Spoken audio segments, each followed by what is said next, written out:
Hello everyone, this is Shweta, assistant professor public administration, government college D Bharatpur. आज के इस video में हम लोक प्रशासन एवं निजी प्रशासन का तुलनात्मक अध्ययन करेंगे।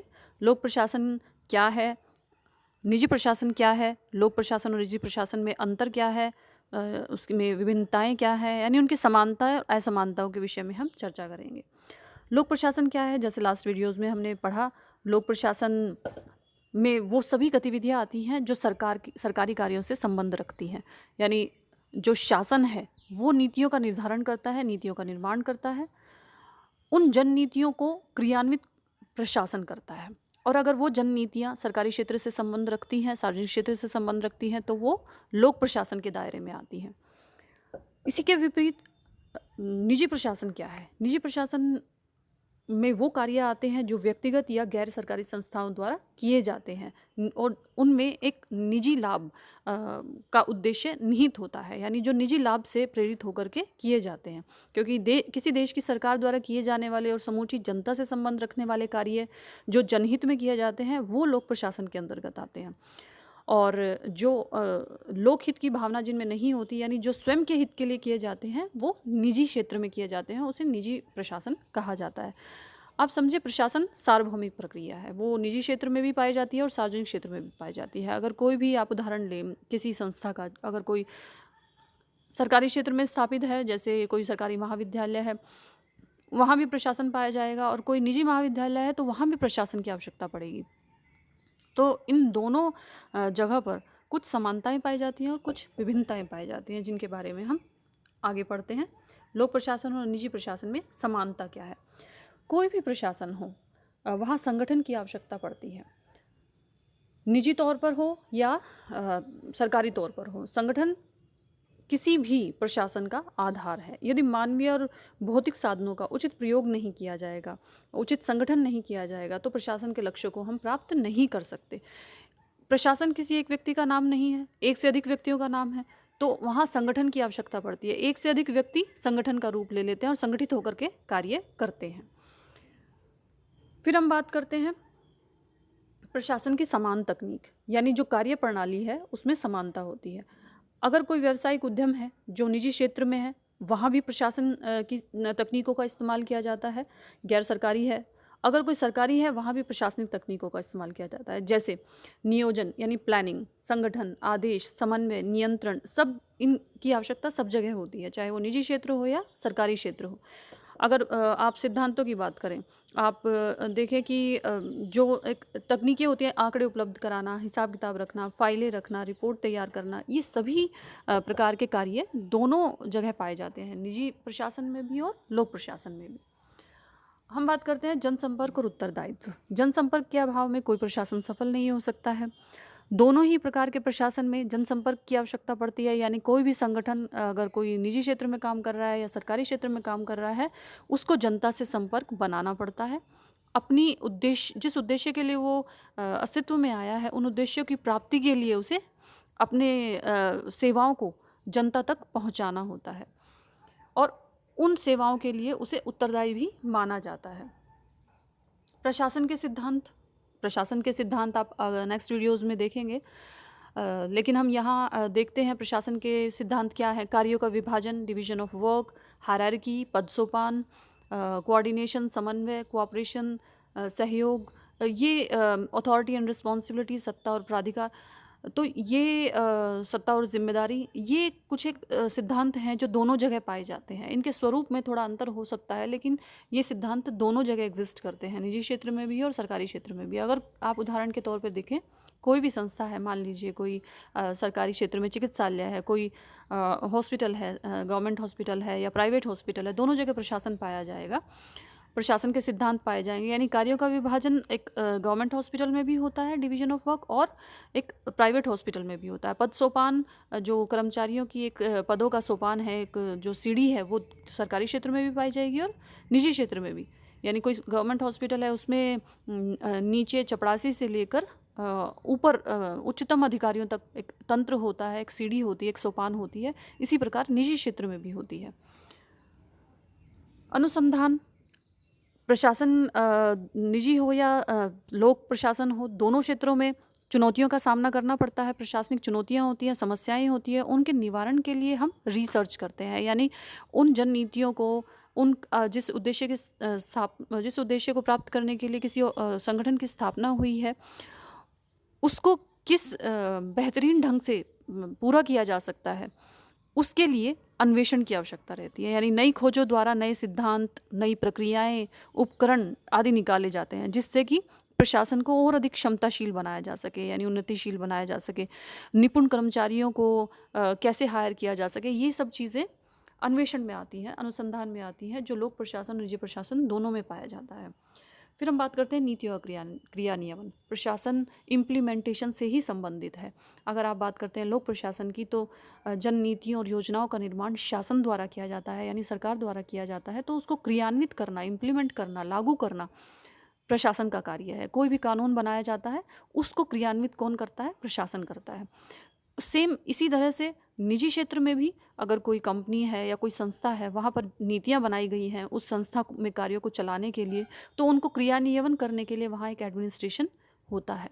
जैसे आप बात करें किसी प्राइवेट महाविद्यालय की, कॉलेज की, तो वहाँ भी प्रशासन पाया जाता है, जो अलग अलग कार्य करता है कार्यों के विभाजन के अनुसार।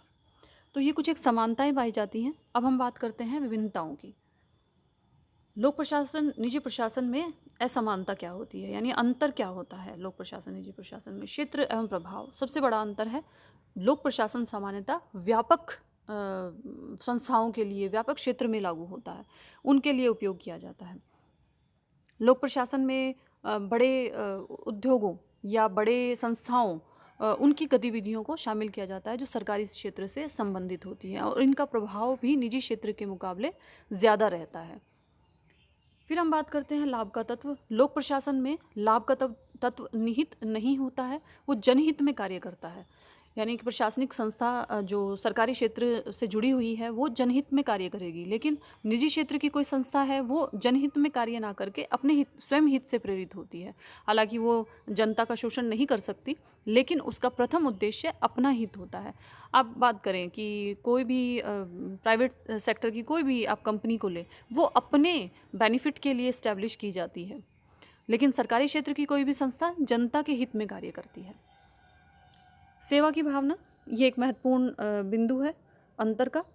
जैसे एक बहुत बड़े विद्वान नीग्रो हुए हैं, उन्होंने क्या कहा? जनता के लिए की जाने वाली सेवाएं लोक प्रशासन का वास्तविक हृदय हैं। यानी लोक प्रशासन में मुख्य रूप से जनता के लिए ही कार्य किए जाते हैं, यानी सेवा भावना से कार्य किए जाते हैं, क्योंकि जनता की अलग अलग आवश्यकताएं हैं, जिनकी पूर्ति करना सरकार का दायित्व है। जिनको जनता मतलब अपने प्रतिनिधि चुनकर भेजती है, उनका मुख्य कार्य क्या है? जनहित में नीतियां बनाना, और प्रशासन उसको लागू करता है। इसके विपरीत निजी प्रशासन में ऐसा नहीं पाया जाता। फिर हम बात करते हैं व्यवहार की एकरूपता। जो लोक प्रशासन है, यानी कि जो सरकारी क्षेत्र में प्रशासन है, उसमें व्यवहार की एकरूपता पाई जाती है। यानी वहाँ पर किसी भी तरह का पक्षपातपूर्ण व्यवहार नहीं किया जाता, या समाज के जो सभी सदस्य हैं उनको वस्तुओं और सेवाएं समान रूप से प्रदान की जाती है। उसमें अमीर गरीब का अंतर नहीं देखा जाता, किसी तरह का पक्षपात नहीं होता। लेकिन निजी प्रशासन में ऐसा पाया जाता है और हो सकता है। पक्षपातपूर्ण व्यवहार या विशिष्ट व्यवहार किया जा सकता है। जैसे आप देखें, लोक प्रशासन में जो सरकार की नीतियां हैं, वो जनता में समान रूप से लागू की जाती हैं, लेकिन निजी क्षेत्र में अगर कोई कंपनी इस्टेब्लिश है, तो वो व्यवहार में एक रूपता कभी कभी नहीं लाती है। वहाँ पर काफ़ी चीज़ें मैटर करती हैं। किसी कस्टमर का फाइनेंशियल बैकग्राउंड क्या है, वो उनके लिए महत्वपूर्ण घटक बन जाता है। तो व्यवहार की एक रूपता लोक प्रशासन में पाई जाती है निजी प्रशासन के मुकाबले। एकाधिकार की दृष्टि से लोक प्रशासन में जो शासन का एक अधिकार होता है, यानी उन कार्यों को कोई भी घरेलू तौर पर नहीं कर सकता। मान लीजिए सरकारी क्षेत्र में डाक, रेलवे, इस तरह के कार्य हैं, तो वो सरकार द्वारा ही उनकी नीतियां बनाई जाती हैं, और उनको सरकारी संस्थाएं और प्रशासनिक संस्थाएं ही संपादित करती हैं उन कार्यों को। ऐसा नहीं कि वो कोई कार्य निजी क्षेत्र के व्यक्ति कर सकते हैं। हालांकि कभी कभी बदलाव, संशोधन कर दिए जाते हैं, लेकिन एक अधिकार कुछ चीज़ों पर सरकार का पाया जाता है। लेकिन निजी क्षेत्रों में ऐसा नहीं होता। एक ही वस्तु का उत्पादन अनेक व्यापारियों द्वारा भी हो सकता है। फिर हम बात करते हैं कानूनों और नियमों का प्रभाव। कानूनों और नियमों का प्रभाव अलग अलग होता है। अब लोक प्रशासन में जो कार्य किए जाते हैं वो सरकार द्वारा बनाई गई नीतियों को पूर्ण करने के लिए किए जाते हैं। तो व्यवस्थापिका द्वारा नीतियों का निर्माण किया जाता है और कार्यपालिका उन्हें क्रियान्वित कराती है। तो उत्तरदायित्व व्यवस्थापिका के प्रति भी प्रशासन का बन जाता है इनडायरेक्ट रूप से। कार्यपालिका उत्तरदायी होती है व्यवस्थापिका की, लेकिन जवाबदेही प्रशासनिक अधिकारियों की भी बनती है। यानी जो नियम कानून है वो सरकारी क्षेत्र में सरकार द्वारा बनाए गए हैं वो कड़े रूप से लागू होते हैं लोक प्रशासन पर। और जो निजी क्षेत्र की प्रशासनिक संस्थाएं हैं वो अपने जो उन ऑर्गेनाइजेशन ने जो कंपनी है उन्होंने जो नियम कानून बनाए उनके अनुसार कार्य करती है। हालांकि एक देश की जो आर्थिक या सामाजिक क्षेत्र जिस भी क्षेत्र में कोई संस्था कार्य कर रही है उस क्षेत्र में जो नियम सरकार द्वारा बनाए गए हैं उनके अधीन रहकर ही निजी क्षेत्र में भी कार्य करना पड़ता है। फिर हम बात करते हैं सार्वजनिक उत्तरदायित्व की। निजी प्रशासन जो जनता के प्रति उस तरह जवाबदेह नहीं होता जिस तरह सरकारी विभाग होते हैं, क्योंकि लोक प्रशासन जन नीतियों को इम्प्लीमेंट करता है तो उनकी आलोचना हम समाचार पत्रों में पढ़ सकते हैं या विपक्ष उनकी आलोचना कर सकता है। कोई भी ऐसा कदम प्रशासक नहीं उठा सकता जो जनता के हित में ना हो। तो सार्वजनिक उत्तरदायित्व ज़्यादा बन जाता है लोक प्रशासन में कंपैरेटिवली निजी प्रशासन के। नेक्स्ट पॉइंट, सार्वजनिक उत्तरदायित्व हम पढ़ चुके हैं। भिन्न आचार संहिताएं होती हैं दोनों क्षेत्रों में। जो आचार संहिता लगती है लोक प्रशासन में निजी प्रशासन में वो अलग अलग होती है। जैसे लोक प्रशासन अपनी सेवाओं का विज्ञापन उस तरह नहीं कर सकता जैसे निजी प्रशासन कर सकता है। निजी प्रशासन अगर किसी चीज़ का प्रोडक्शन करता है तो उसकी एडवर्टीज़मेंट काफ़ी बड़े लेवल पर कर सकता है, लेकिन लोक प्रशासन में क्या होता है, सरकारी क्षेत्र की जो नीतियां हैं वो सूचना के लिए जनता तक पहुंचाई जाती हैं, किसी लाभ के लिए नहीं पहुंचाई जाती। यानी जनता उन स्कीम से उन नीतियों से अवेयर हो जाए इस दृष्टि से विज्ञापन आ सकते हैं। तो ये एक अंतर पाया जाता है। लाल फीताशाही का दृष्टिकोण, रेड टेपिज्म। लाल फीताशाही किसे कहते हैं? जो अगर कोई कार्य पूरा होने में देर लगती है, ये एक मुख्य दोष माना जाता है सरकारी क्षेत्र में। फाइल होती है उस पर एक लाल फीता बंधा होता है, वो लाल फीता खुलने में देर लगती है, यानी वो कार्य पूरा नहीं होता। एक सेक्शन से दूसरे सेक्शन तक जाने में फाइल को समय लगता है। इसे व्यंग्यात्मक रूप से लाल फीताशाही कहते हैं, जो सरकारी क्षेत्र में ज़्यादा पाई जाती है निजी क्षेत्र के मुकाबले। यानी ऐसा माना जाता है कि सरकारी क्षेत्र में कार्य थोड़ा विलंब से होता है, निजी क्षेत्र में वही कार्य थोड़ा जल्दी हो जाता है। वित्तीय नियंत्रण की दृष्टि से अंतर पाया जाता है, क्योंकि सरकारी क्षेत्र में जो भी योजनाएं बनती हैं उनके लिए बजट पास किया जाता है तो वो व्यवस्थापिका के द्वारा पास किया जाता है और वो जनता का वहाँ जनता के प्रतिनिधि हैं तो उनके प्रति उत्तरदायी बन जाता है। लेकिन निजी क्षेत्र में ये वित्तीय नियंत्रण थोड़ा नहीं पाया जाता। वहाँ जिस ऑर्गेनाइजेशन में वित्तीय समिति बनी हुई है वो अपने नियम बनाती है उस वित्तीय नियंत्रण को चलाने के लिए। राजनीतिक स्वरूप, सरकारी क्षेत्र में राजनीतिक हस्तक्षेप ज़्यादा पाया जाता है निजी क्षेत्र के मुकाबले। संगठन का आकार, संगठन भी सरकारी क्षेत्र में बड़ा पाया जाता है निजी क्षेत्र के मुकाबले। तो ये कुछ एक अंतर हैं जो सरकारी क्षेत्र में और निजी क्षेत्र की संस्थाओं में पाए जाते हैं।